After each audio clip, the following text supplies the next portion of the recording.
Is it better 1 or better 2? Better 1 or better 2? Well, if you said number 2, you're going to enjoy this video. We just got in some LED lights for the map lights and the dome lights, and we're going to be doing a full installation. Now for this installation, this will be in a second Gen Tacoma. But before we get to that installation, I wanted to give a huge shout out to today's video sponsor, AUXITO. They went ahead and sent me these absolutely free, and they gave me the discount code Zach Hollenball.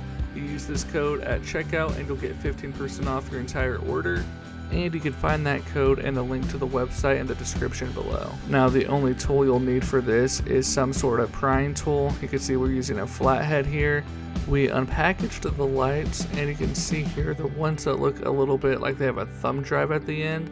They're going to be the lights that we're going to be installing. It is a little bit tricky getting the bulb out that's already in there. We pried it loose with the flathead and then pulled it out for this one.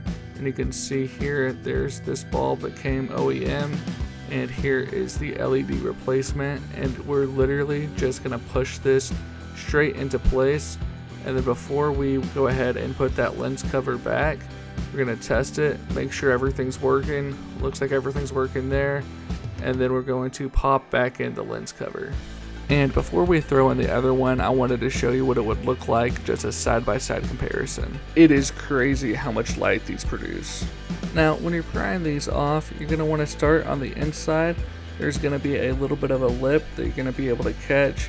You can see I'm prying it up, and then I'm going to go to the sides here and get the rest of this popped off. Once you do remove the cover, you're going to have the same bulb on that side to take out. I have seen some people use needle nose pliers, but I was afraid that that would break the glass. So you could see us just using a little bit of pressure from the top, and it popped straight out. And then just like the other side, you're just going to plug that straight in. And then we did test it, and we're going to go ahead and put this lens cover right back on. And once we pop in this last lens cover here, we're going to test both sides. Of course, as you can see, everything's working as it should. No problems with that installation. So we're going to go ahead and start on the dome light. And for the dome light, on the short side, on the driver's side, is where there's going to be a small indentation for you to get a flathead or some prying tool. And that's just going to pop straight off. Once we open the dome light, there was actually a small little dead spider. So I'm going to go ahead and take that off. And then we're just popping that light straight out. Now, when we took out the original dome light, we could tell that it had been used a little bit more. There were some burn marks, and it just looked like it had a little bit more wear and tear in it. And that may be the reason that they sent 2 of these bulbs in this box, so you have a replacement. I'm not for sure, but again, this is just going to be pushing straight back.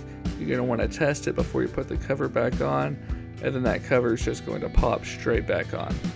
And with these LEDs, you're going to get a nice white looking light. With the OEMs, it's more of a dingy yellow. And I'm going to go ahead and show you a comparison between the bulb we just took out and the LEDs that we put in. This was the second one that was in the box, so I guess that could be used as the spare if that goes out. Now, if you have it set for your lights to come on when you open the door, you can see there was a little bit of a flickering.